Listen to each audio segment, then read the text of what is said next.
start with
Appellant, Caribbean Court of Justice, Appellate Jurisdiction, on appeal from the Court of Appeal of Belize, CCJ Criminal Appeal, BZCR number 1 of 2019, between Hernan Manzanero and the Queen.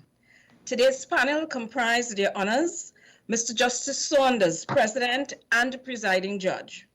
Good morning, Counsel. Mr. Justice Witt. Good morning, Counsel. Madam Justice Roger Lee. Good morning, Counsel. Mr. Justice Burgess. Good morning, Counsel. And Mr. Justice Jamada. Good morning, Counsel.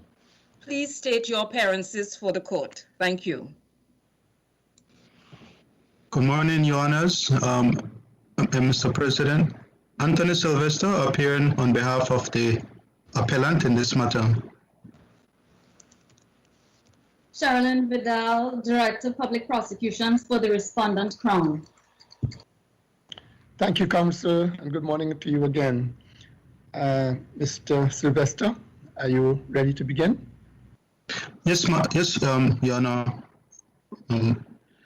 This is an appeal brought pursuant to the granting of leave by Your Honor's Court on the 10th of February 2020. Your Honors, the sole issue and the sole ground of appeal concerns the issue with respect to the learned trial judge's conclusion of an adverse credibility of the appellant in a voir dire that took place in the trial in the Supreme Court, and the learned trial judge proceeding to hear the substantive trial of the matter. Our case is that, having regard to that procedure that took place in the trial of the appellant, the appellant's right to a fair trial was vitiated. Now, at the outset, Your Honors, it is appreciated that this issue was not canvassed, nor was it raised in the trial of the appellant, and indeed it was not similarly raised in the Court of Appeal. And so this is an issue which is being raised before Your Honor's Court for the first time.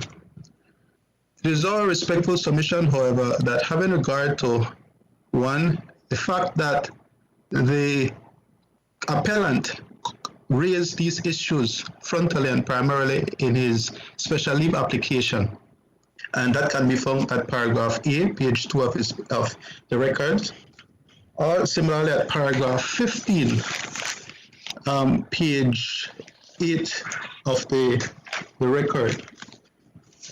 We specifically raised this issue, and having regard to that, it needs to be pointed out, it's page 7 of the record, paragraph 15 at page 7 of the record, and page 2, paragraph A of the record.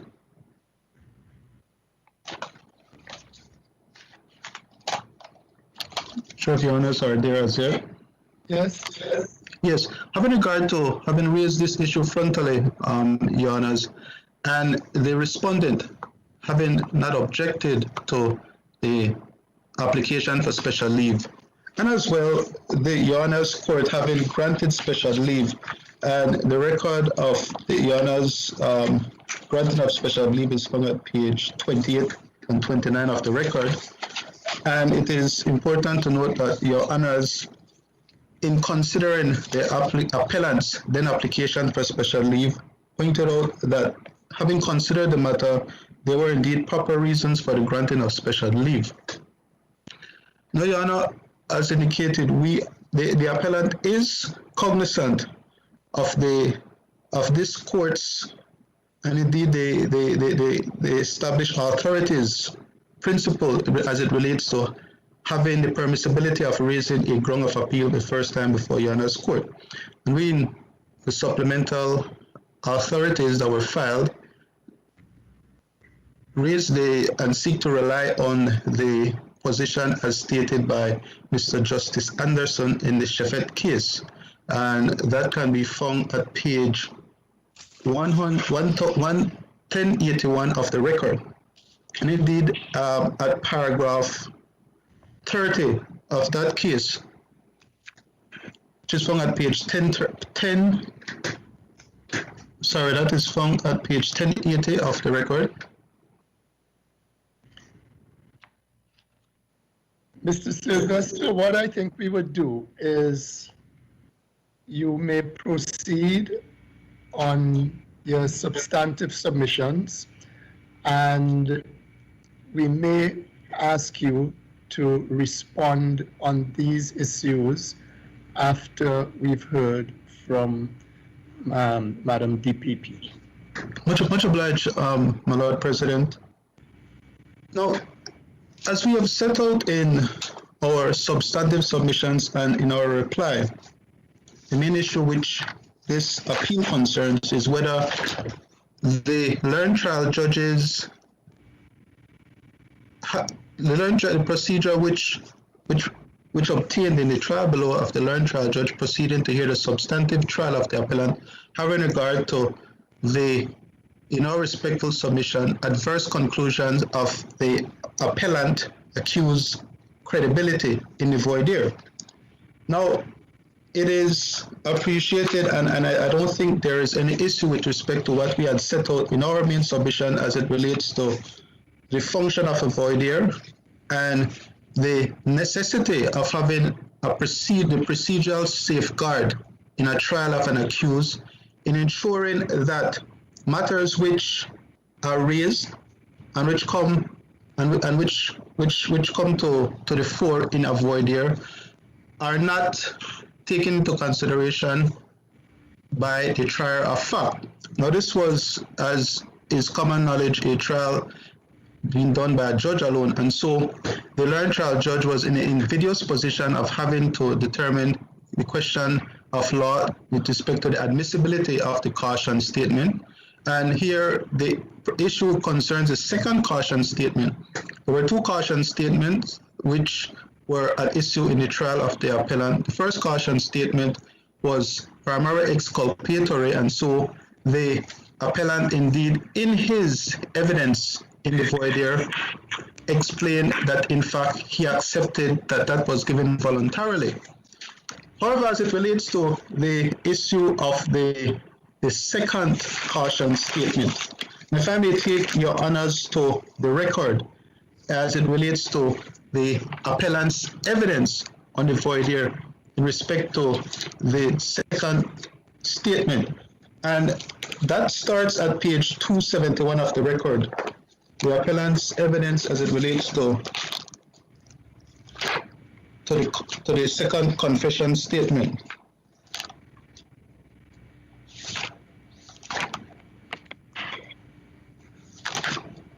So at page 271, my Lord, my Lord President.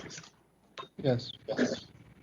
So at page 271, the appellant starts out explaining that he was in the hospital on the 30th day of November 2011 in receiving treatment in relation to a cut wound injury that he had received on the 28th of November, which would have been a couple days earlier. And following, he was taken to, and first he was taken to he gave details of a statement which he gave to a Daniel Rekenya. As indicated, my Lord, Your Honors, that statement is not in controversy, and so will not detain Your Honors in respect to that aspect of the appellant's evidence.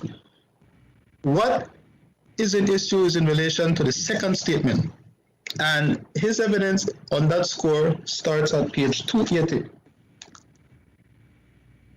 He explains that about 1:30 on the said afternoon of the 30th of November, having given his first statement in the morning to Daniel Rekenya, later that afternoon at 1:30, he was taken out of the detention cell by Officer Reyes Raimundo.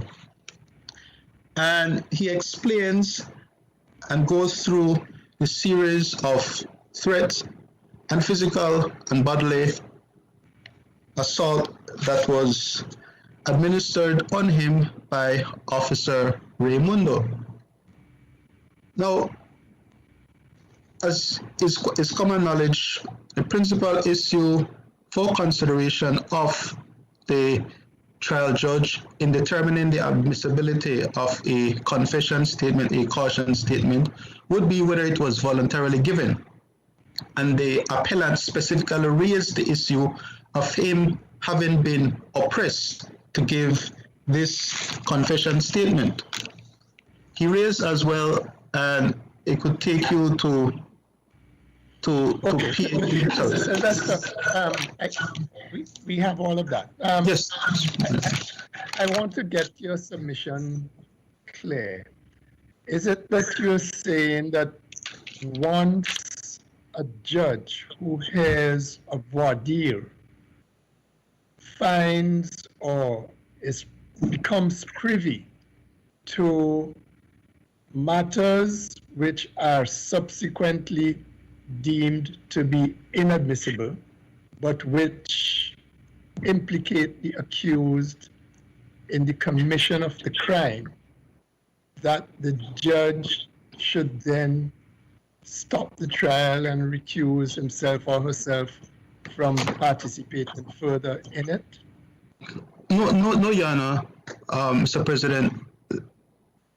Our submission is in respect to the specific conclusion of fact in the voir dire of the credibility. Let me ask the question another way then.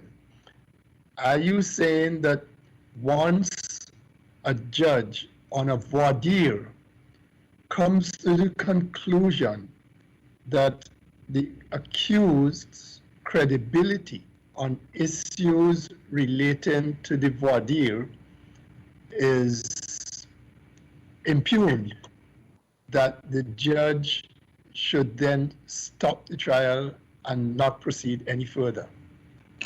Well, I would not suggest or submit to Your Honor's court that such a blanket or carte blanche approach is what we are urging on Your Honor's court. What we are saying that in the specific instance of this case, the case was one in which it was pit, the appellant's evidence, his version of events was pit against that of Daisy Alvarado, who was the sole prosecution witness's evidence.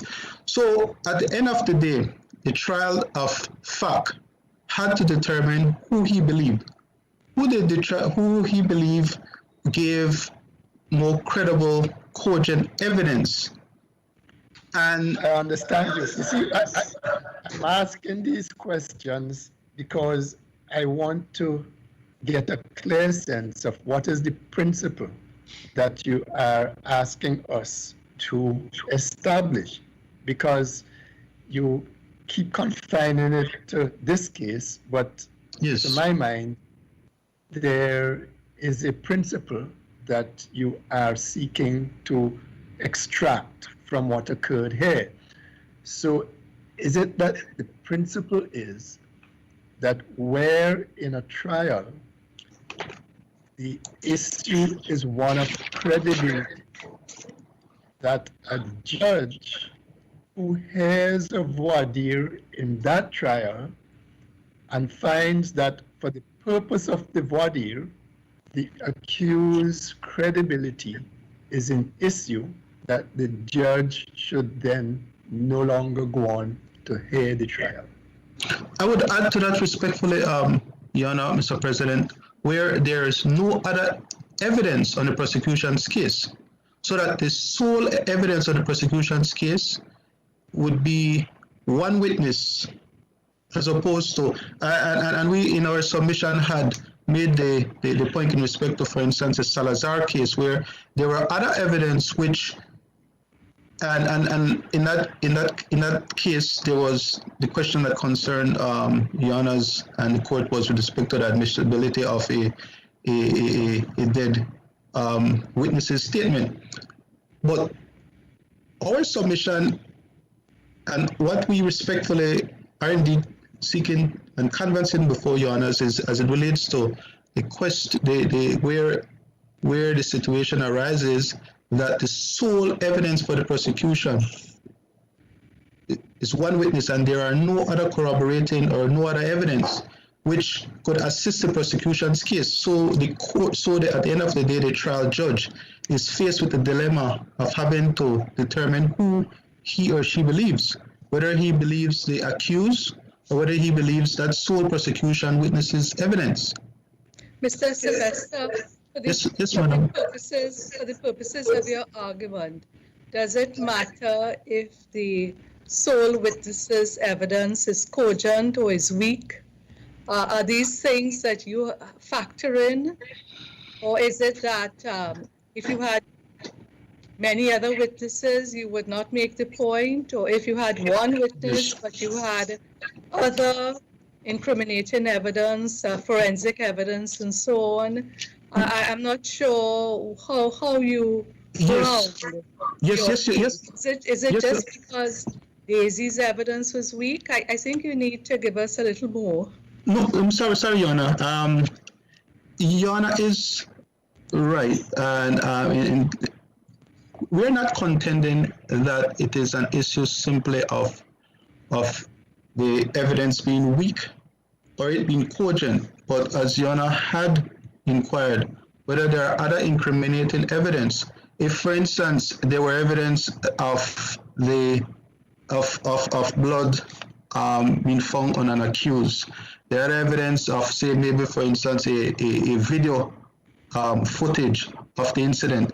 Those are other evidence which clearly the arguments which we are putting forth before Your Honor's court would not, and I readily concede, would not have much sway, because even if Your Honor were to say, okay, yes, as a matter of principle, a trial judge having determined an adverse conclusion of credibility, that would not be of much assistance, because the prosecution would be able to rely on other evidence. So Your Honor, Madam Justice Rajnali, you are right, and I my apologies if I did not specifically catalog or explain that we're not saying that as a matter of principle that in all cases that this must be the case. What we're saying is that where there are no other evidence that can assist the prosecution's case, and as it relates to this specific instance, that is where we find ourselves. Respectfully, there are no other evidence which one way or the other assists the prosecution's case. Mr. Sylvester. Yes, Mr. Justice Wade. Okay, now, in the civil law, we know the rule of unus testis, nullus testis. One witness is no witness, no. But I don't think you have that rule in the common law. Is that correct? No, we don't have that rule in the common law, Mr. Justice Wade. Okay, now, because the argument you're now developing seems to be that actually the conviction, given all of this, was unsafe. But the point that you were making in the written submissions is this was an unfair, a conviction can be safe while the trial has been unfair. I thought that you were looking at the fairness of the trial. So that have to be distinguished, I would think. Now, Justice Moore said at the end of the voir dire, I have considered carefully the prosecution evidence and accept a great deal of it, but not all. Likewise, I listened closely to the sworn testimony of the accused and accepted parts of it as well, but not all of his evidence. Although I did not find the accused to be wholly credible, I did on one crucial element believe him when he said that he feared that his then common law wife, Daisy Alvarado, would be charged with murder and a newborn baby taken by social services if he did not provide a second caution statement. This has a ring of truth to it, and I accept it as true. And on that basis, then, she did not find that the second statement was admissible, so she kept it out. Now, having said this, what should she have done? that is a little bit the question. What she did was she started with, or she continued with the trial, with the main trial. Having said this, and I think she had to say this if she concluded that this particular statement was not admissible. Having said that, what then, or should she not have said this? I don't know. But having said this, what should be her approach after that? What did she do wrong, according to you? Yes, Your Honor. Having said what she said, the learned trial judge said, the approach thereafter respectfully would be for the learned trial judge, and we rely and we submitted the case of Lawrence. Now, I really concede Lawrence does not expound the rationale for why such an approach should be taken, but our view is that the approach which is commended in Lawrence is quite commonsensical and an approach which makes eminent sense.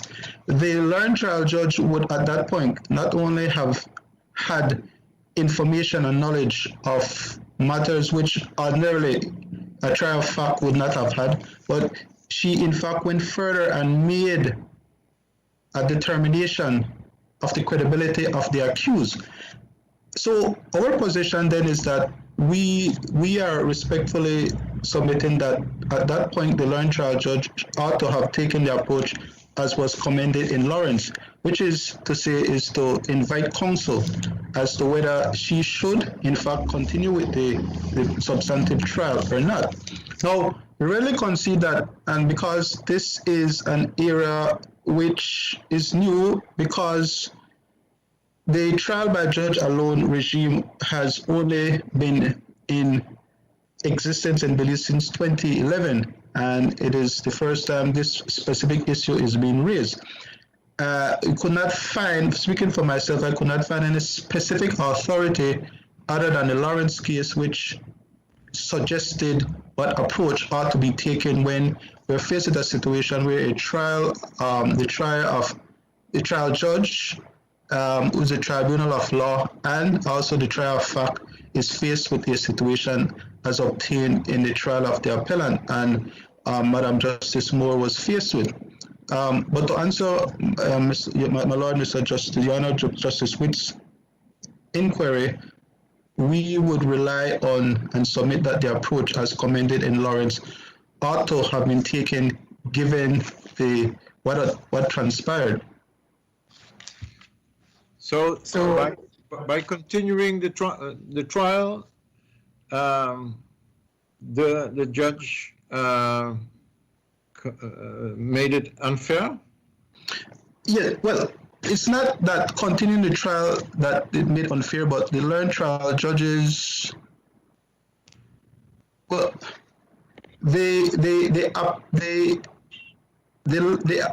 learned trial judges' ultimate weighing of facts and determination at the end of the case, her having made that conclusion, adverse conclusion of the accused. You see, because my Lord, it would perhaps maybe have been different if there were, for instance, if the appellant had an alibi witness, for instance, and the learned trial judge similarly rejected the alibi witness, its evidence. Perhaps one could say that the trial in those circumstances may not have been unfair.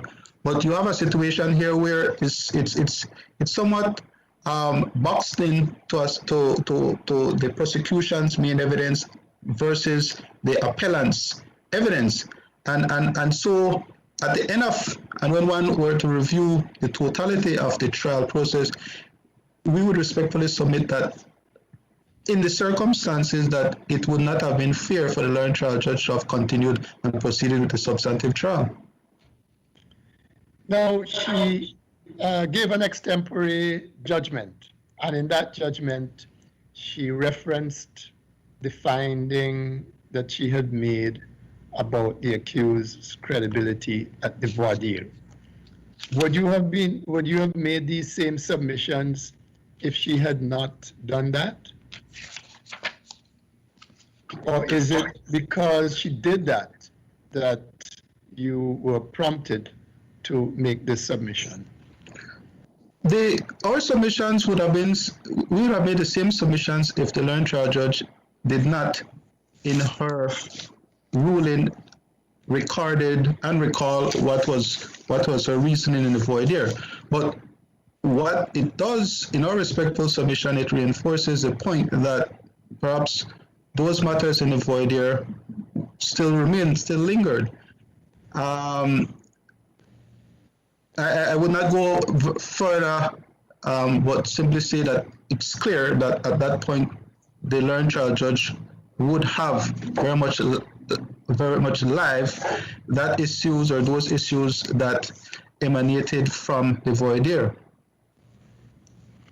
Mr. Sylvester, you mentioned that that you thought that the trial process was unfair. You'd like to elaborate on that? Yes, Madam Justice Rationally. The process at the end of the day, Your Honor, is whether the appellant or an accused received a fair hearing, and that fair hearing included a fair determination of the issue of guilt or innocence. And what we're saying is that having regard to what was the learned trial judge's predisposition, as it were, of the appellant's credibility before the substantive trial, when the issue for consideration of guilt was done, in the circumstances it would not, or it could not be fair, where the trial judge simply had the prosecution's sole prosecution witnesses evidence versus the appellant. The learned trial judge, as the record shows, had already made an adverse determination of the credibility of the appellant. Now, we are not suggesting, and we do not know to what extent or how far that would have influenced the mind of the trial judge. And in this respect, we seek reliance on the case of Livesey. That is the case that emanates from the Supreme Court of Australia, and that case is found at page 1262 of the record.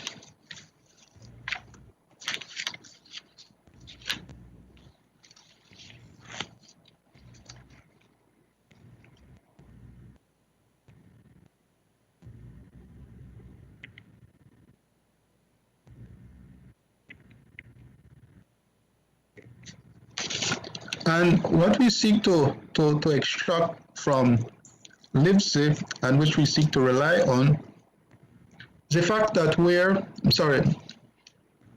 Your Honors.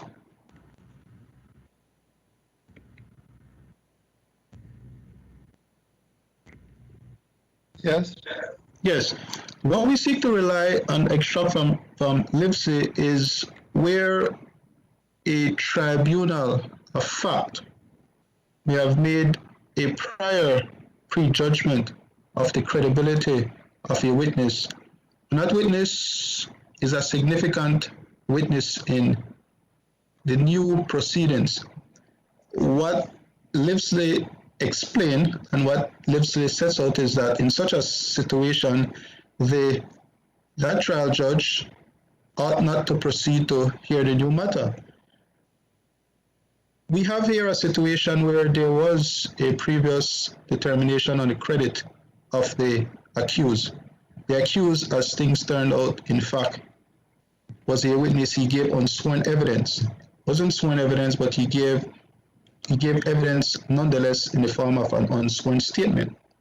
That is evidence which the learned trial judge would have to consider and weigh versus the evidence of the prosecution witness. What Livesey explained is that in those circumstances that it may not be fair if the trial judge, if who has to make a determination of fact later on, proceed to hear the new matter. And so we would seek to rely on those principles of livs lay to submit that in the specific instances of this case, where in the voir dire, which was a trial of its own to determine the voluntariness of that second caution statement, where the learned trial judge clearly made an adverse conclusion of the credit of the accused appellant. I just want to be clear about something, Mr. Sylvester. Yes, my Lord President. There are two circumstances operating here.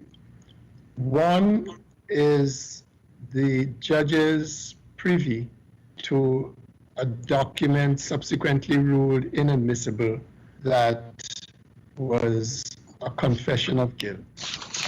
The other is a conclusive finding by the judge that in the voir dire, and for the purposes of the voir dire, the accused was not, was it wholly credible, or whatever the phrase is that she used. Are your submissions based on both of those elements or on just the latter?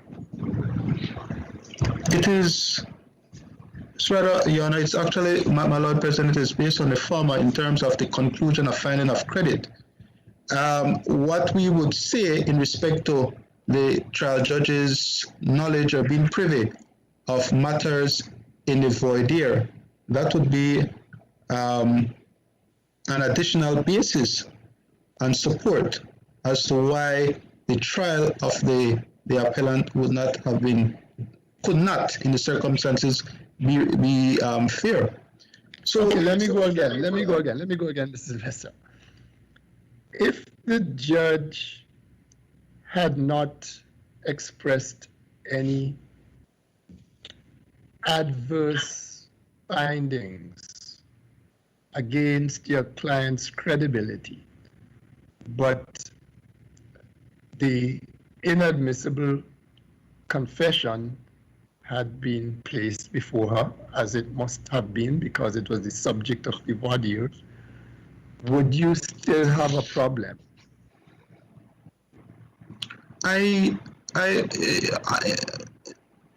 Your Honor, I do not think that I would be able to forcefully argue that the trial would have been unfair. Okay. In those circumstances. You see, I'm trying to isolate exactly what is the crux of your argument. So your argument really is that having found the witness, the accused, not to be wholly credible, or whatever the phrase was, and given the fact that his guilt or innocence boiled down to whether he was going to be believed or whether his girlfriend, the other witness, was going to be believed, in those circumstances, the trial was unfair, or she ought not to have proceeded, or she ought to have called on you to have asked you whether you would agree to her continuing with the trial. Is that your submission? That is exactly our position, Your Honor. Unfortunately, I was not able to articulate it as Your Honor. But that is exactly our position. That is exactly our position, that having formed this adverse view of the credit of the accused, and it being a case of her believing either the accused or his girlfriend, in those circumstances, that the trial judge in those circumstances ought to have not proceeded. Of course, it is accepted and appreciated that what we're doing here is that we are examining the process at its tail end, at its conclusion, and it is really accepted as well that prior to this there were no no governing principles or practice procedure as it relates to what should obtain in a situation like this.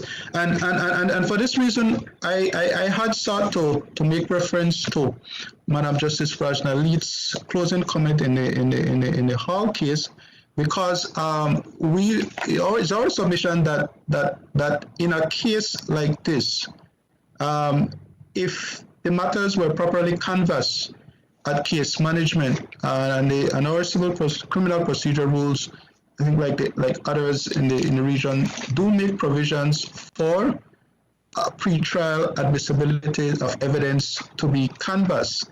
And so perhaps if that were done, and at the time this trial took place in 2017, our rules came into effect in 2016, they're already being implemented. Perhaps if that were done, a different outcome or a different outlook could be taken with respect to what we're now arguing and putting forth before Your Honor's court, because that would have been a live issue. And if I may say this, I was in a criminal trial, murder trial, very recently, and what I obtained is that the trial judge at case management in fact had made orders in respect to the caution statement.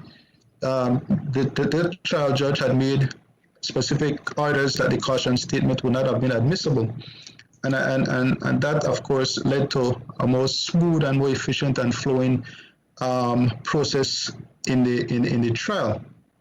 Fortunately, and no blame is being ascribed one way or the other here, that did not take place, and so now we are at the tail end, doing in many respects an introspection of what ought to properly have done to have ensured that the appellant had a fair trial. And in doing that, what we're saying is that when one looks at what took place, it is our submission that having regard to the adverse conclusion of the credit of the appellant and what was the sum total of a prosecution's case, that it would not have been fair for the trial judge in those circumstances to have gone on, proceeded to make a determination as to who to believe and form a conclusion of guilt or innocence. But of course, the trial judge made very clear that her thinking was not that, okay, if I don't believe Mr. Manzanero, therefore I believe Ms. Alvarado. She didn't say that. She said, well, any accused can lie whatever he wants. That is no evidence, because there can be all kinds of reasons for not telling the truth on every point. So she looked at Alvarado's statement, but also at Manzanero's statement, but she also looked very carefully, I thought, at the statement of Ms. Alvarado. And she did not say, well, because I don't believe Manzanero, I will believe Alvarado. She said, I will look at that statement of Alvarado, at her evidence, and that evidence must be cogent. And then she gave reasons why she thought that evidence was cogent. That is the extra test which she applied. So it is not that it's either him or her. It could be that she didn't believe both sufficiently to get to the conclusion that the evidence was not strong enough to convict. But she thought, given all her reasoning, that it was strong enough. So it's not that because the accused was not fully to be believed in the voir dire, and I think she meant she didn't believe that he was hit and so on by the police officer, but she believed other things, which made her exclude the evidence of at least this statement. But then she continued to look at Alvarado's statement and put it to test and see if it was cogent, and she concluded it was. So it's not either or. It's I think it was quite clear how she came to her conclusions. And the question is then, if that is the way you reason, what is the unfairness?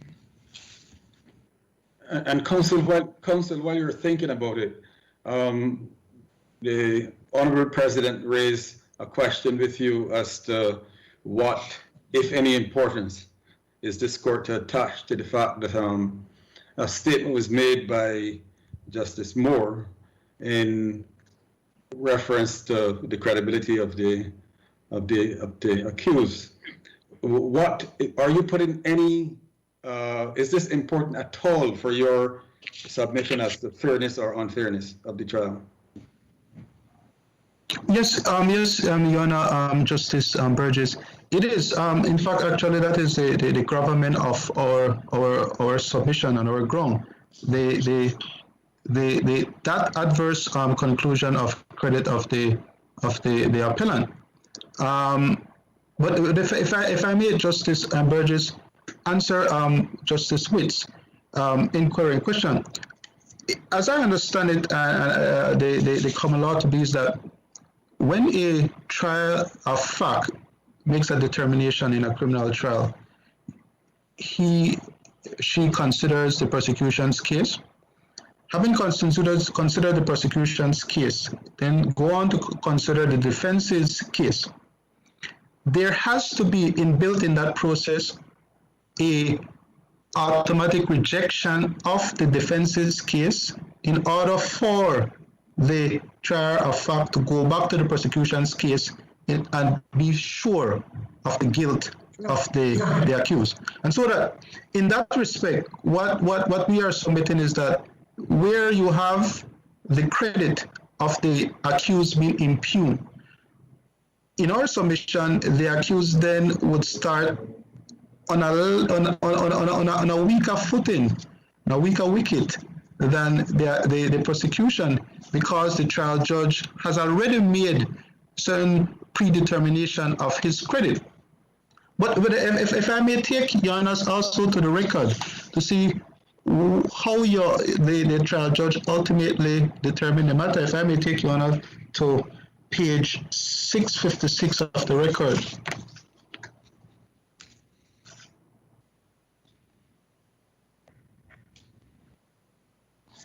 There, the trial judge, I'm sorry.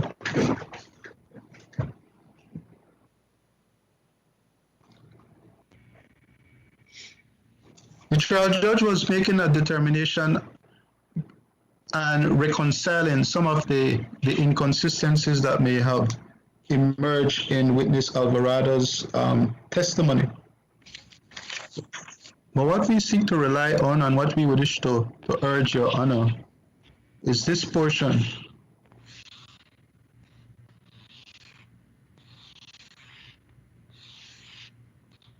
Yes. And it is it would be at line 7. It starts at line 7. It says, despite my inability to reconcile this obviously inaccurate portion of her evidence, as I have said earlier, I found Ms. Alvarado overall to be a witness of truth. Now, this is important. Remember, it is to be recalled that the learned trial judge already previously found the accused to be a witness, in many respects, to be a witness not of truth. Goes on to say, based on all of the above consideration of the prosecution evidence and also consideration of the defense case, including its submission, I am satisfied, sure that the accused inflicted the harm that resulted in the death of the deceased, having no lawful justification to do so and with the intention to kill the deceased. So I raise that to say that ultimately the trial judge made a determination on the prosecution's evidence.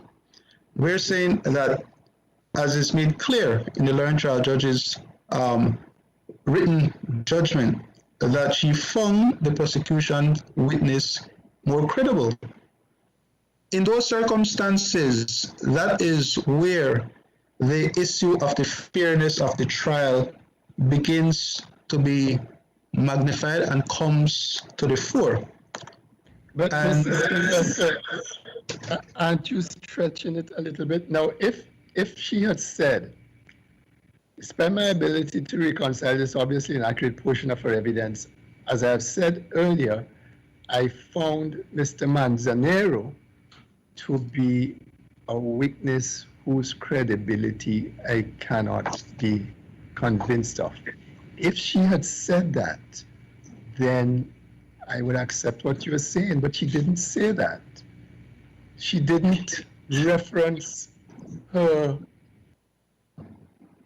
weak view of the accused in this paragraph. What she referenced is her view of Ms. Alvarado. Now, I know that you would say, well, it's A or B, so that if you agree with A, it means you reject B.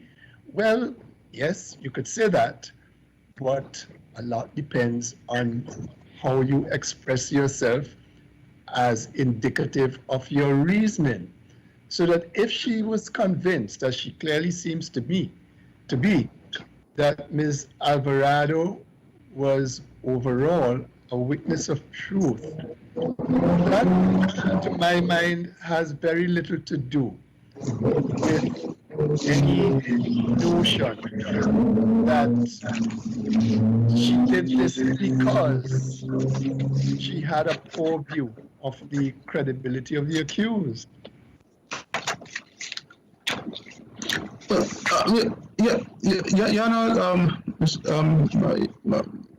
Mr. President, indeed, you're not able to specifically extract from the judge's decision where she makes on record and states on record the internal mechanics and that would or caused her to, as it were, find Ms. Alvarado more a witness of truth, and also and rejecting the accuser's version. I rarely concede that I would not find it in the judgment, but what the Livesey case emphasizes that the approach is not to look at whether in fact that was in fact done, because we're not, for instance, here saying that she had in fact prejudged. What we're saying is that on record one cannot know, and that in those circumstances where one cannot know definitively if the learned trial judge in fact do that, then there is in fact a realistic possibility that there was this miscarriage. Unfortunately, I am not able to articulate it or to put our case or submission any further than that.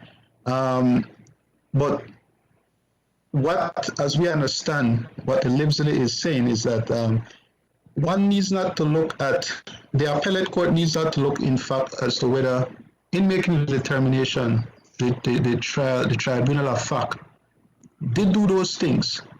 What one looks at is the fairness of the process, and also whether and again we would seek to rely on this, is whether one can say if a fair-minded person would regard that as being possibly have been excluded from all possibility. And what we're saying is that based on the specific circumstances, the prosecution evidence being pit against the defense, it is a situation where we submit respectfully, it's a realistic possibility that those prejudgment could have seeped through or seeped into the substantive trial. Now, again, the situation would be markedly different if there were other evidence which the prosecution could stock their case on. As we explained in the Salazar case, there were another IC witness, and there was also an additional statement of a deceased person which incriminated the accused. We don't have these as features of the prosecution's case here. And so, because those are absent, it, in our respectful submission, requires respectfully a more guarded approach as it relates to whether in fact the trial of the appellant process itself could be said to have been fair. Okay, what about the fact that I know that you hinge a lot of your submissions on the fact that there were just two witnesses, one saying one thing, one saying another thing. But did the judge also premise her conclusion on other objective evidence and inferences?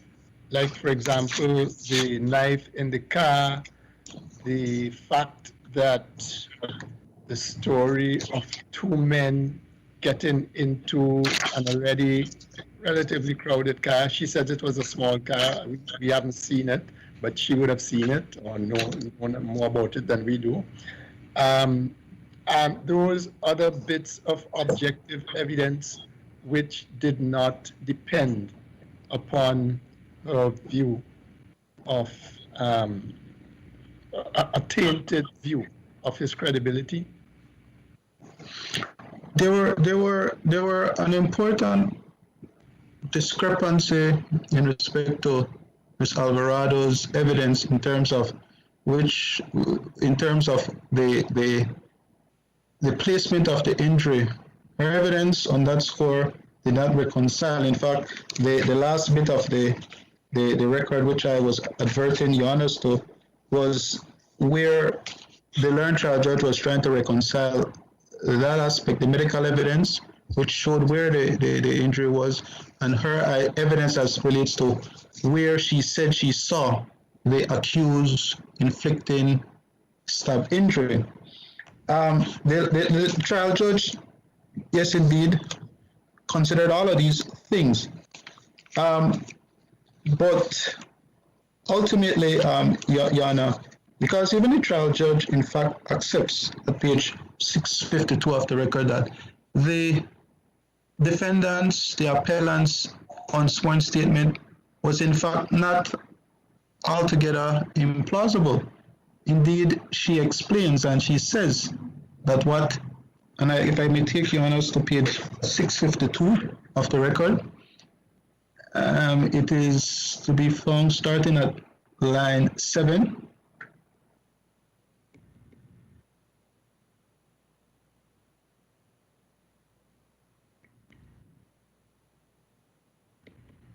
She explains, yes, that it's not altogether implausible. And I concede that she then later on begins to itemize why she would nonetheless reject it. But she does say that first blush the story from the accused seems plausible, and I gave it a great deal of thought, even though I had already accepted evidence of Alvarado.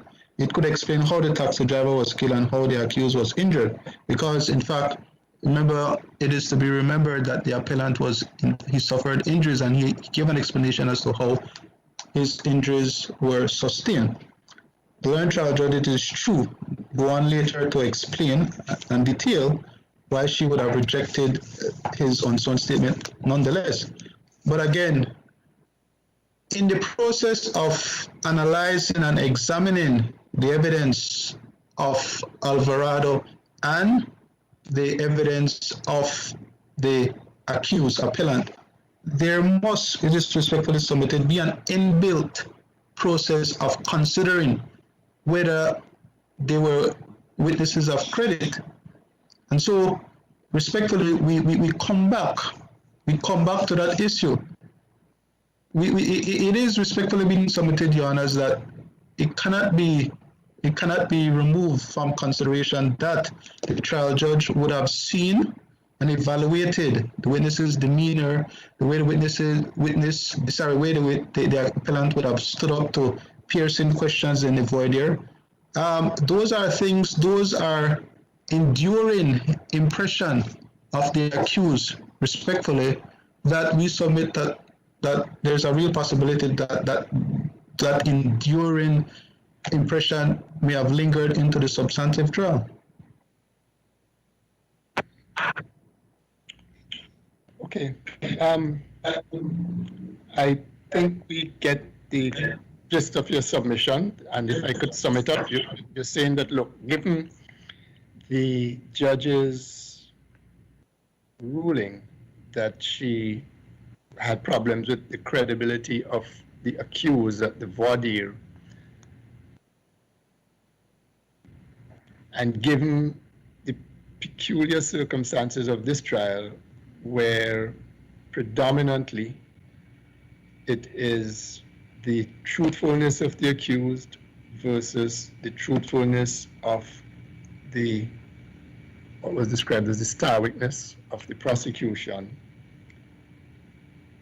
that did not create a situation, a scenario in which your client could get a fair trial, that the judge should either have recused herself, having made that finding on the accused credibility, or should have, as was done in one of the cases that you suggested, I haven't read it myself, but should have called on you to see whether you are comfortable going forward. And having not done either of those things, that we should say that this was not a fair trial. That's your submission. Those are the submissions, Your Honor, Yes. Madam Lord President. Much obliged, Your Honors. To be clear, Sorry. Mr. Sylvester, you did the trial, and you did the trial. No, Your Honor. Justice Smith, my colleague in my law firm, Mr. Musa did it. Yes, and to be clear, Mr. Musa did not make that point, correct? He did not tell the judge. No, Justice. Just to be sure, huh? Yes. I did canvass that with Mr. Musa, and yes, it is as I indicated earlier. There were no practice in respect to what ought to have been done. Yes. Yes. You might have, if you had been the trial lawyer.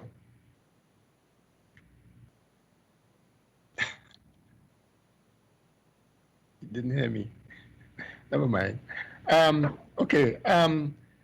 Mr. Sylvester, Ms. Vidal, Madam DPP, we will take a 10-minute break, and we will come back at a little less than 10 minutes, say about 11:05, and resume the trial then.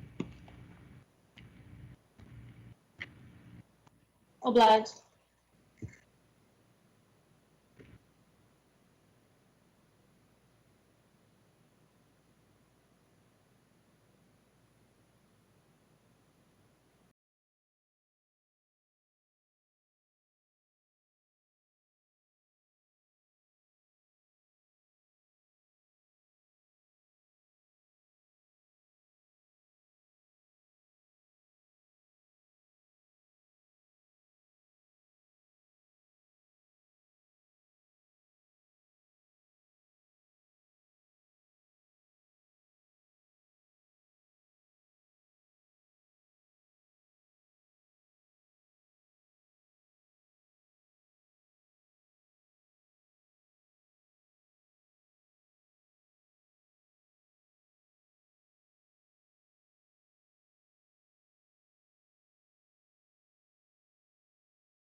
Not very long, Your Honor. Not very long at all. Proceed. Obliged. I'm not sure if all the judges are already on. Ah,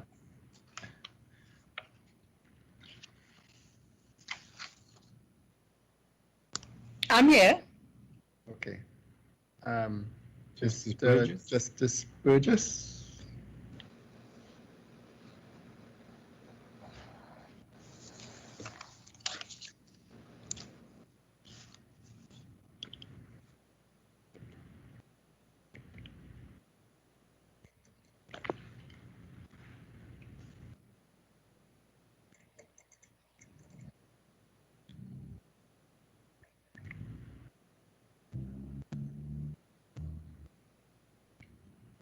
Yes, I think, Mr. Justice Burgess, we're all here now. So you may proceed, Obliged. Madam DPP. I believe the first issue that Your Honor wished me to address was the fact that this was not a ground that was argued in the court below. Yes, you can address us on that one.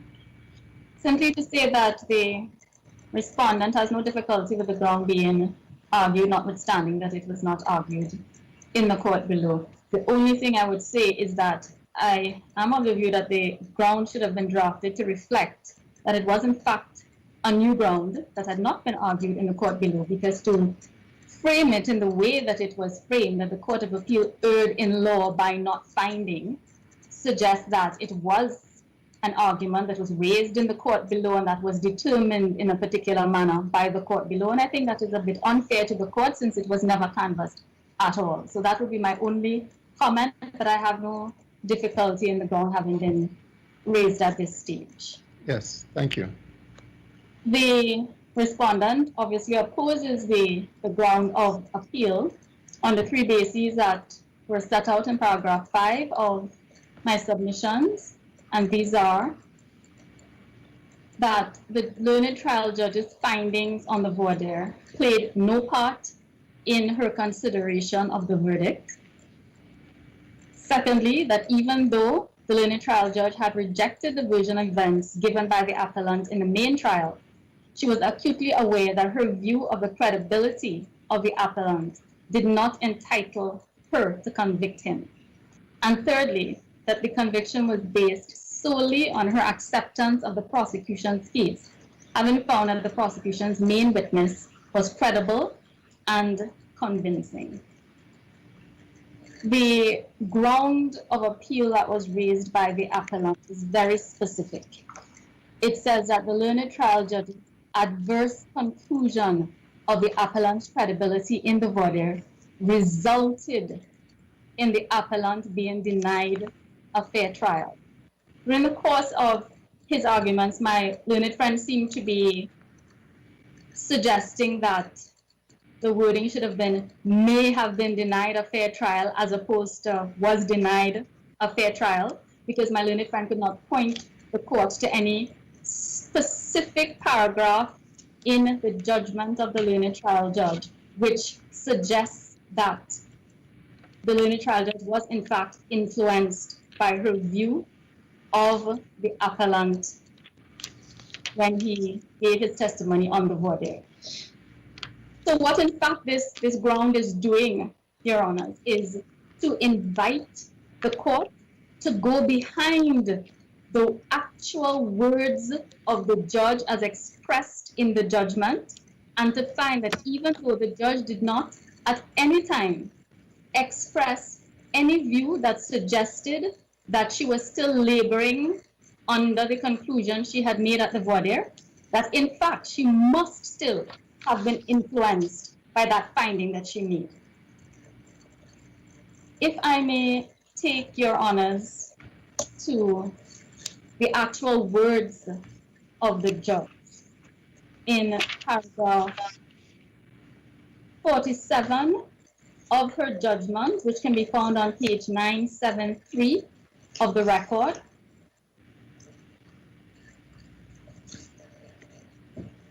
If I may read it, please, Your Honor. Yes, go ahead.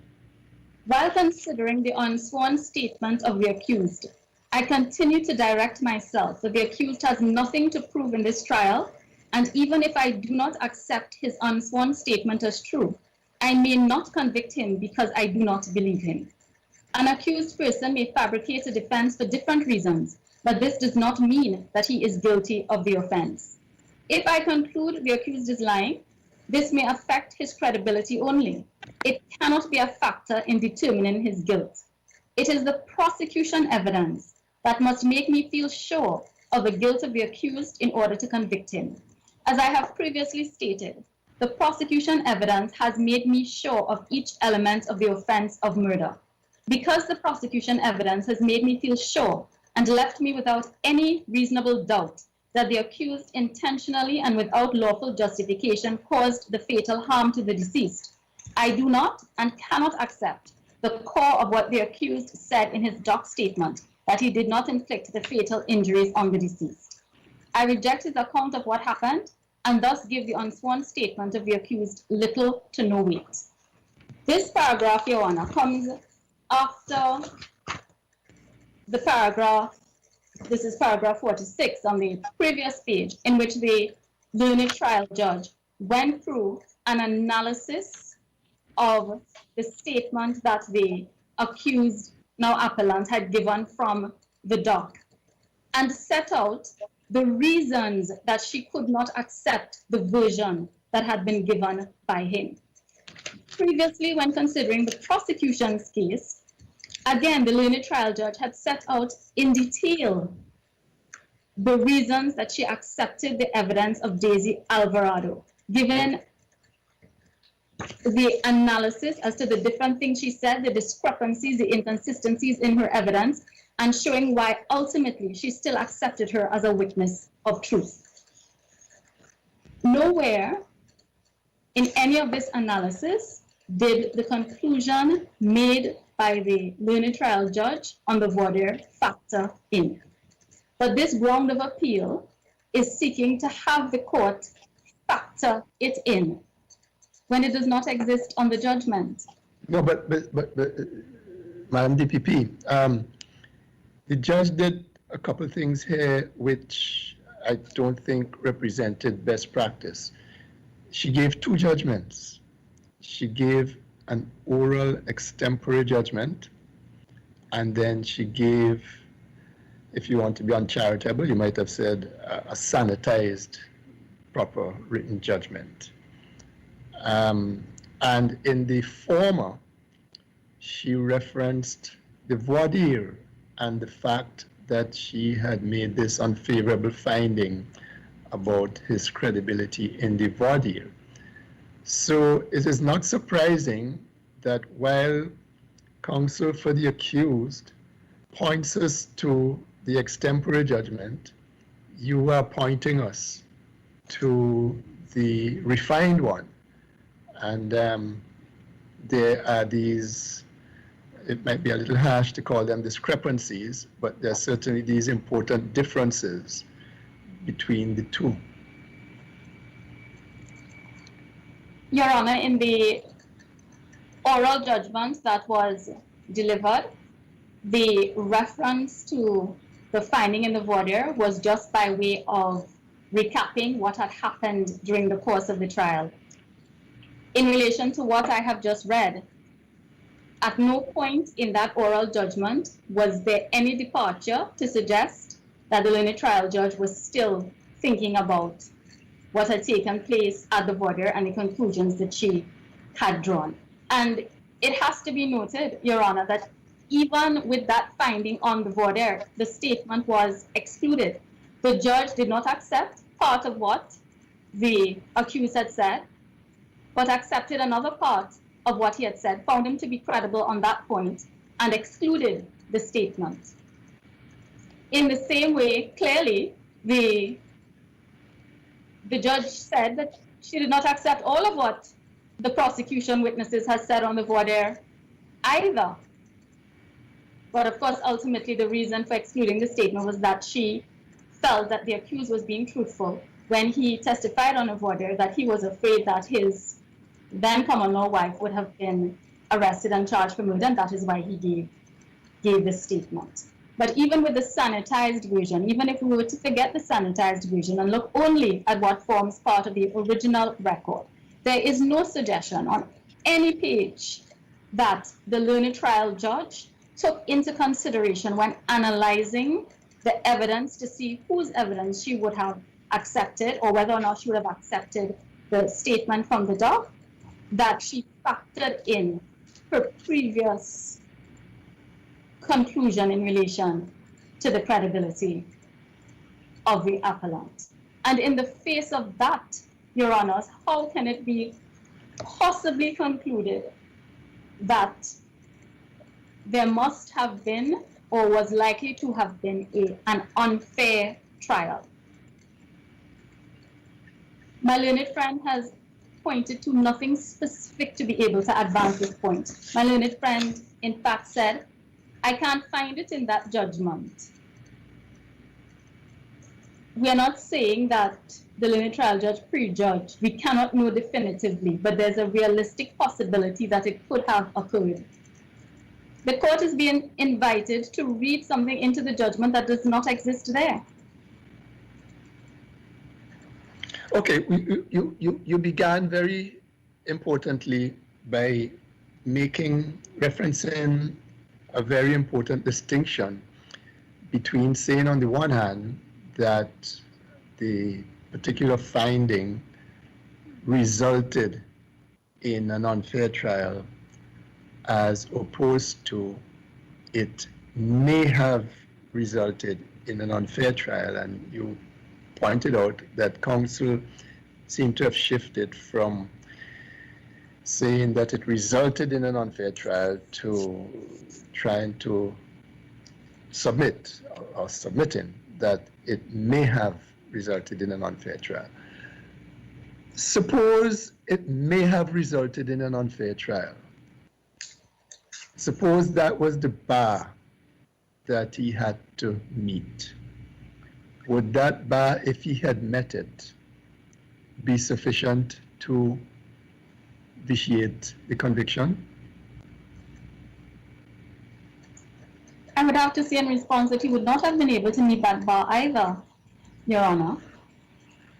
Your Honor, in a jury trial, if, for instance, something prejudicial has been led inadvertently and the accused is thereafter convicted, it is often argued in an appellate court that that prejudicial material may have influenced the jury and may have led the jury to come to the result, the conviction. This was not a jury trial. In a jury trial, we don't have the words of the jury. We don't have the thoughts and analysis of the members of the jury panel to tell us how they arrived at their verdict. So that if there's a likelihood, if there's a possibility, if it is that the prejudicial material was so important, so critical, that it may have led to an injustice, then there's only one way to go. Here, this was a judge-only trial. The judge gave a reasoned judgment explaining how she arrived at her verdict, analyzing the evidence for the prosecution, analyzing the statement from the doc of the accused, saying why she found favor with the prosecution's evidence, and saying at all times that she was aware that she could not convict him even if she did not find him to be credible, and did not say that she found Daisy Alvarado to be credible because she did not find him credible. Here we have the words of the judge, whether given orally or later in a sanitized version, which tells us exactly how she arrived at her verdict. So I do not see that there's any room to be suggesting that there was a likelihood. This is, to use the words in the Salazar judgment, a professional judge who would have been able to fully appreciate that whatever had occurred during the trial, within the trial, was to have been forgotten by the time that the verdict was to be considered, and the judgment bears that out. Madam DPP, can you suggest to us then what you think is the appropriate test of unfairness that we should bear in mind?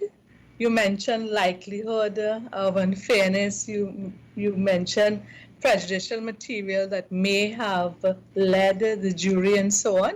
Could you put it in a nice package for us, as I know you are able to?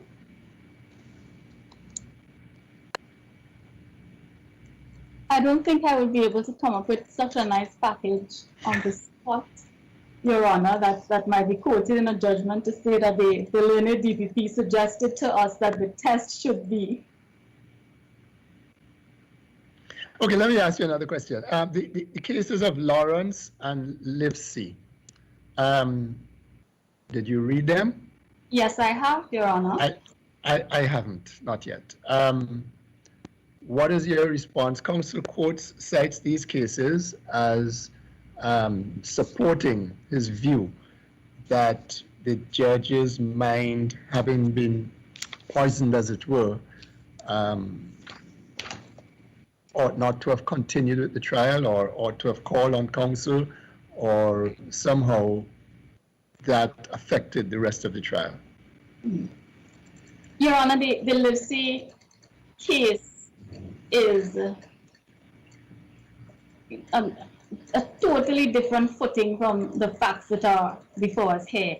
In the Livesey case, there was a first hearing in relation to a particular person, and the court made certain findings of fact, saying that this person was not to be believed at all and did not support the person being admitted as an attorney. There was then a second hearing in relation to another person that concerned the same set of facts, and there was a likelihood that that first person was going to be called as a witness in the second hearing. The judges had already decided this was not a witness of truth, had already concluded proceedings in relation to that first person on the same facts, and decided that this person was not worthy of credit.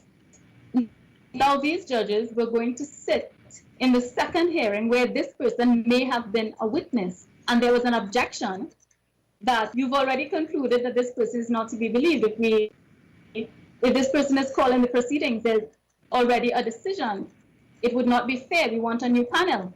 And the judges continued to hear the matter, and of course the point was taken further and decided in favor of them not having sat in the matter, and it was sent back. That is a totally different situation. There were facts that concerned both hearings that had already been decided on by the court. The same evidence that that person was in the first hearing was going to be given in the second hearing was already subject to a conclusion by the court. That is not what has happened here.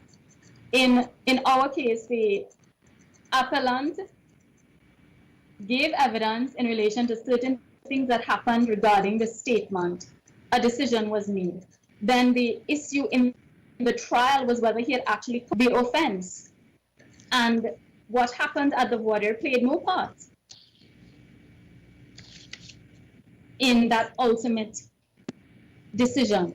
I believe as well there was another case cited in REQ where a judge was hearing a matter, and while preliminary issues were being discussed, the judge was making comments which obviously showed that he had already made up his mind about the matter. This is before any evidence had been left. And it was argued thereafter that the judge was obviously prejudiced, should have recused himself, should have not heard a substantive matter because he had already predetermined the issue. Again, not relevant to the instant facts. In relation to Lawrence, there was an obiter remark, that said that if justices had decided to exclude a statement, they should consider seeking the views of the parties, whether if there's going to be a substantive hearing, it should be conducted by a different. bench. There was no analysis, detailed conclusions in relation to why this must be so. It was just an off-the-cuff remark in relation to a statement that was excluded. I don't see that these cases are relevant to the points that we are dealing with now, where in a voir dire a judge has not believed part of what an appellant has said, and that had no bearing on the rest of the trial. I believe that Lawrence was about a bench of lay magistrates. Magistrate, Your Honor, it was. Does it make a difference that the judges... I think, Your Honor, that... Sorry, I was going to ask, does it make a difference to you that the judge's imputations on Manzanero's credibility were not an overall assessment of his credibility, but rather his credibility in relation to a particular issue? In other words, she also found him credible on other issues, but on some issues she believed him, some issues she didn't believe him. Is there a difference between that kind of situation and a situation where a judge expresses a view that a witness is just totally without credit? They just can't believe anything they say. Well, I would want to say yes first, and that was precisely the point I was making earlier, that in the ruling on the voir dire, the trial judge accepted part of what he had said and used the part that she accepted to exclude the statement. So it wasn't that she found him to be an absolute liar, so to speak. Mm-hmm. But even if, Your Honor, even if the judge had rejected the entirety of what the appellant had said, it still would not have made a difference unless that played a part in her analysis when she was arriving at her verdict. Because even if the accused in a criminal trial is shown to be an absolute liar, you cannot convict him based on that. He can only be convicted on the prosecution's evidence. So the tribunal of fact may reject an alibi, may think that it was fabricated, may reject other things said by the accused, but cannot convict him on that basis. Has to go back to the prosecution's case and see whether that evidence is cogent and compelling and satisfies all of the elements of the offense before conviction can ensue. And the learned trial judge was painfully aware of this. Madam DPP, if I may just ask a slightly different question. This has to do with the judge alone trials law in Belize. Is there anything in particular that stands out to you with respect to voir dires, or are voir dires treated just as if there was a trial by jury?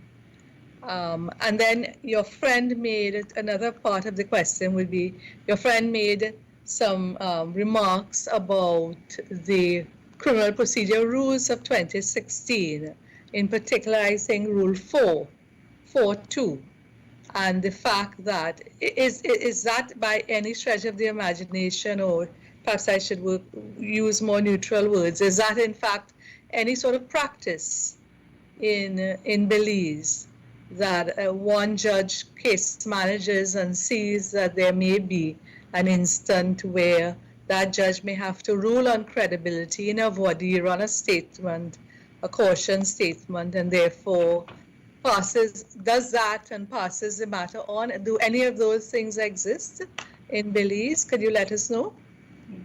In relation to the first issue, Your Honor, the voir dire is conducted in the same manner as it would be conducted if it were a trial by jury. The only difference would be that in the main trial, the witnesses are not obviously called again.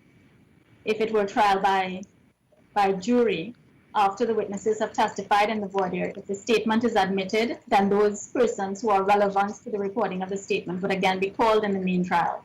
But when it is tried by judge alone, if the statement is admitted, then those witnesses do not have to testify again. Their evidence is already on the record.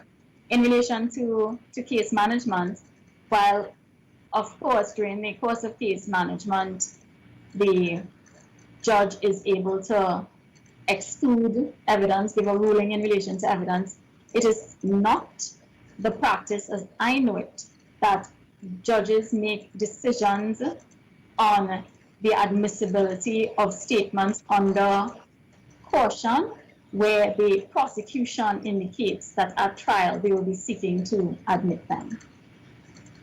If it is an issue of voluntariness, that is not dealt with at the case management stage.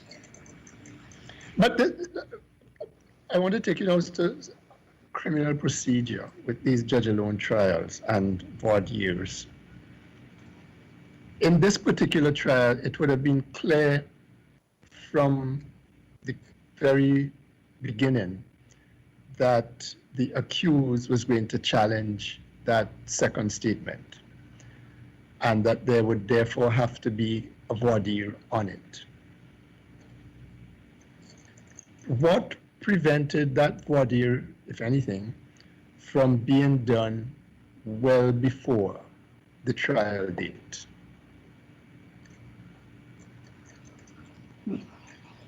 I think I need to put in context, Your Honor, that it is usually the same trial judge who conducts the case management. Okay, well, so let me ask you a second question. What prevents another judge from holding that voir dire well before the date of the trial, before another judge? I don't know that there's anything that prevents it. It is not the practice, but I do know as a fact that when the criminal procedure rules were first being drafted many years ago, there was actually provision for a separate person who would be conducting case management and who would be deciding all of those issues, so that when the trial actually came, the file would be passed to the trial judge with all of the issues of admissibility already determined, obviously those that would obviously arise on the face of the file. That is how the rules were originally intended, but after many incarnations, that is not how the rules were put in their final form, so that the matters are listed before particular judges, and it is the same judges who do the case management who then conduct the trials. Because you see, if this issue would not arise if a different judge does that case management, and in the course of managing the case, that judge does the voir dire.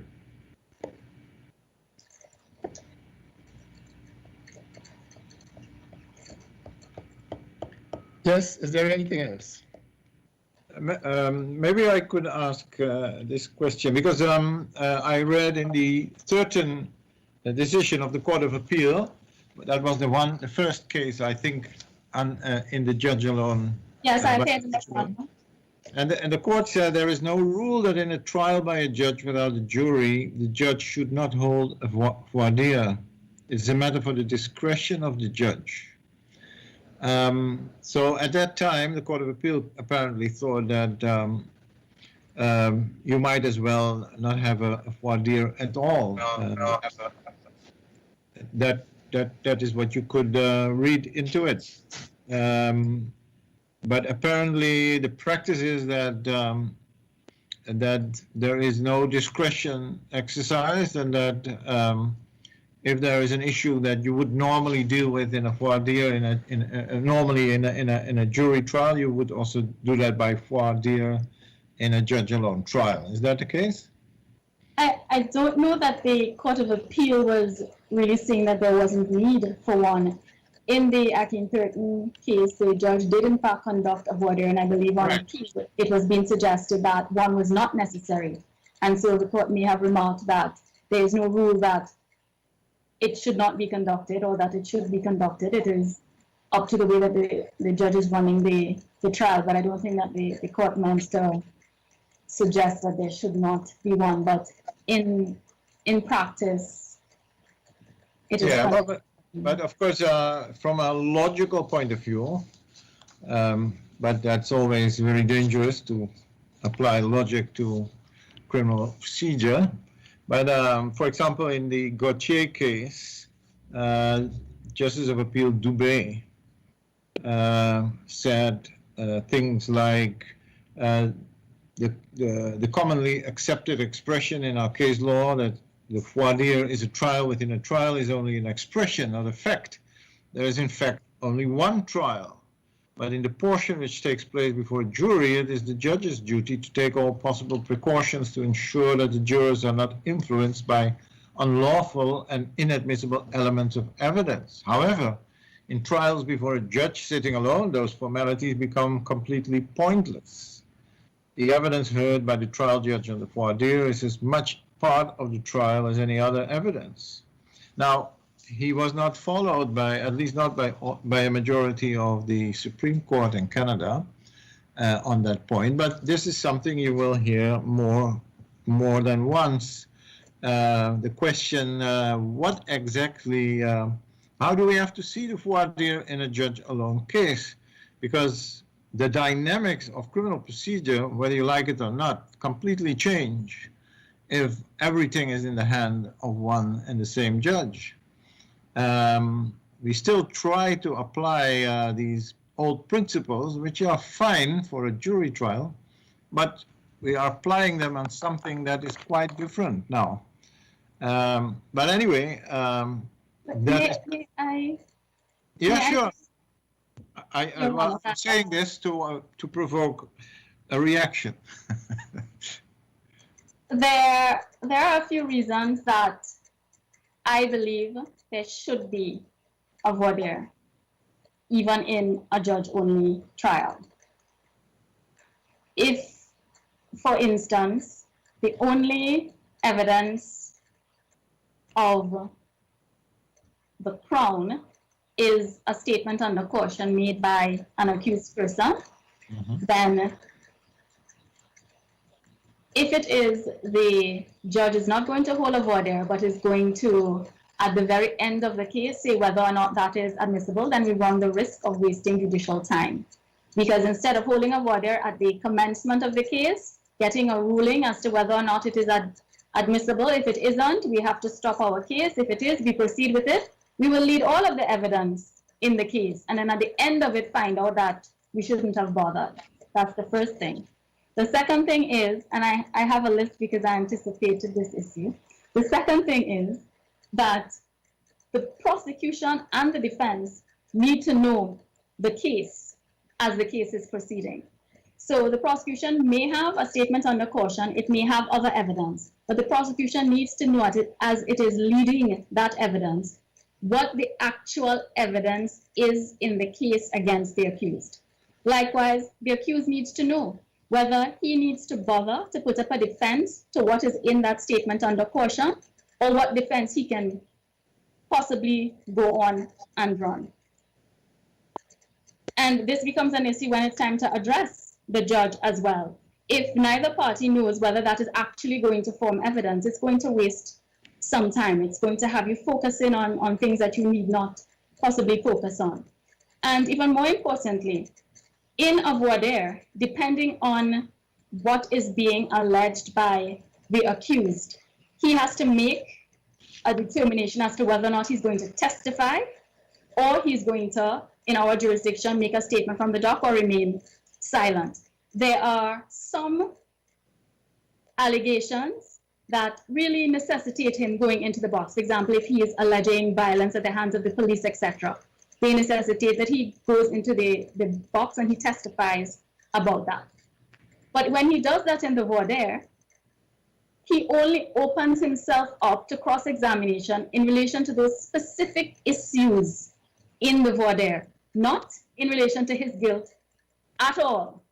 Correct. If there is no voir dire and it is just the trial being run and the judge is going to make a decision about a statement that we have put forward at the end of it all, it means that if it is, those are the kinds of allegations that are being made, and the accused feels himself compelled to put forward those allegations in the box, he can only do so in the main trial.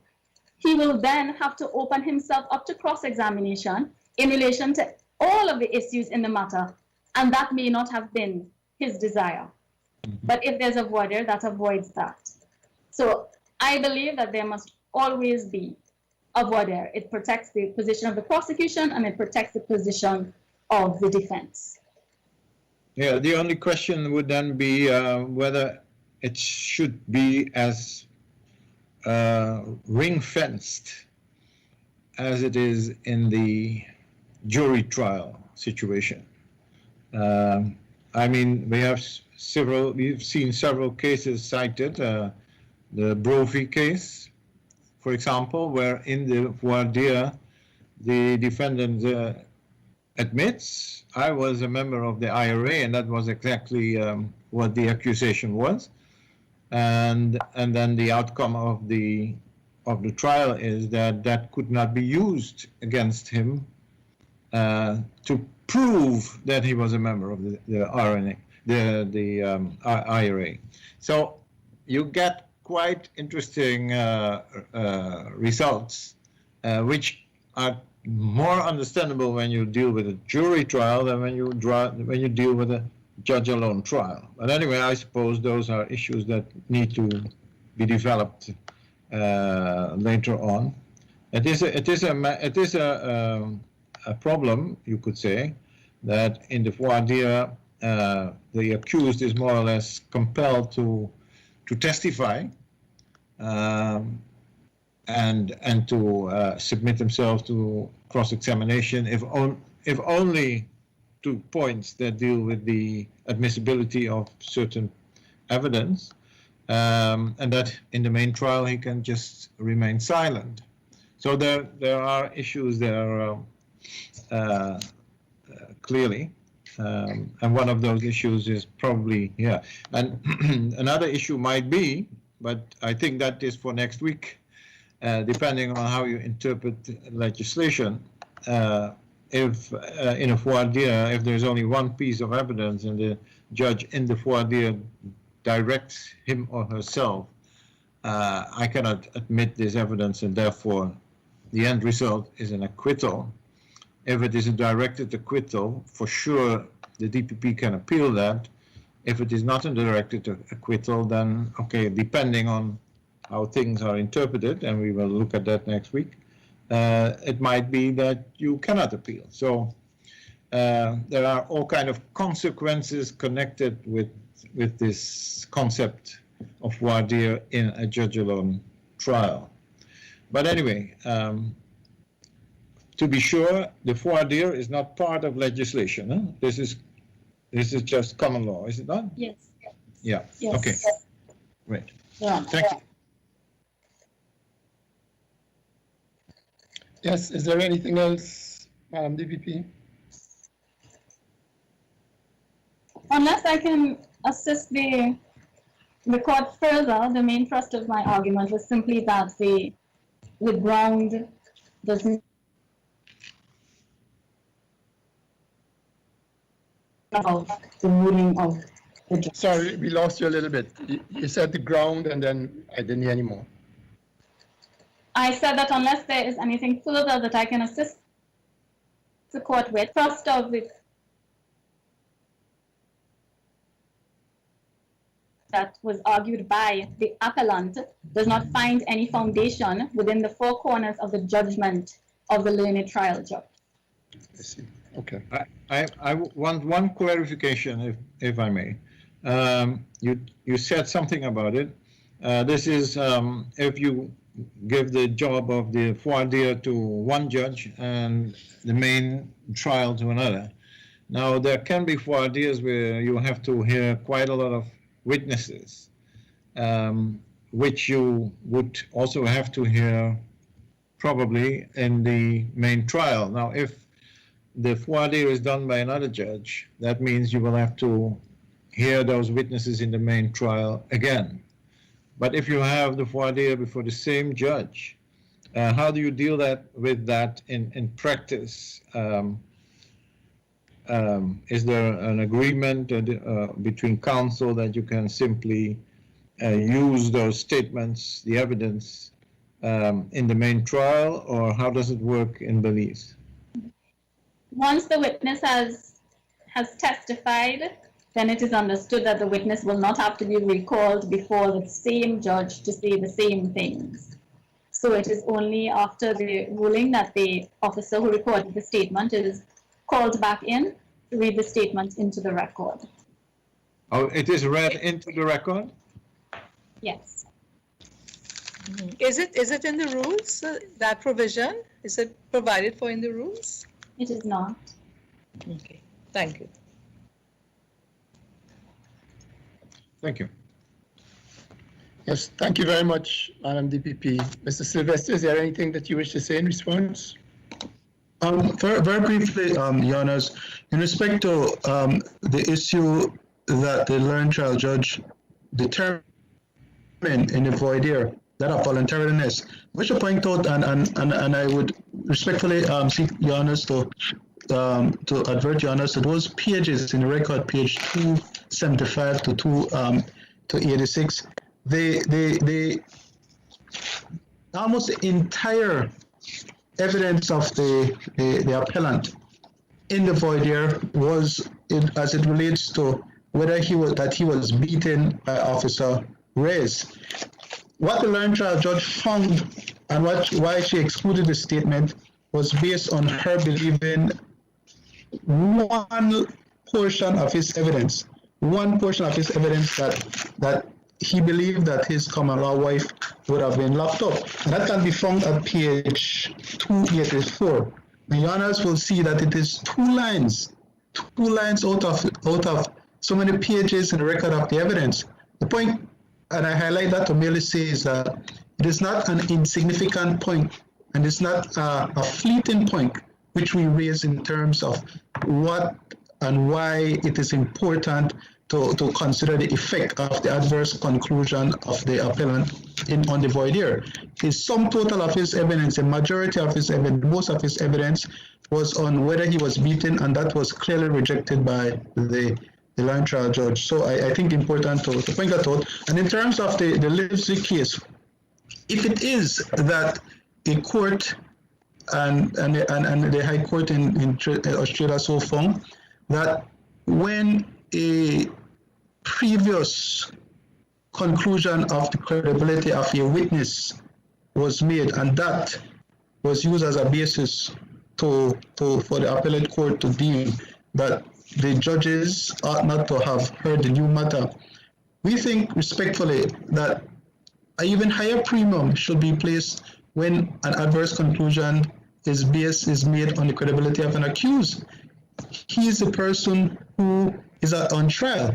He is the person who ultimately the decision maker has to gauge and make his determination of his innocence or guilt on. Those are merely the 2 points that I would wish to make to Your Honors. And except if there is no other questions that Your Honors may specifically ask for me, those would be my submissions on this appeal on behalf of the appellant. Yes, thank you very much, Counsel. Well, we will reserve our ruling on this matter, and we shall let you know when we will be able to give the judgment. So thank you very much for your submissions. Much obliged, Your Honors.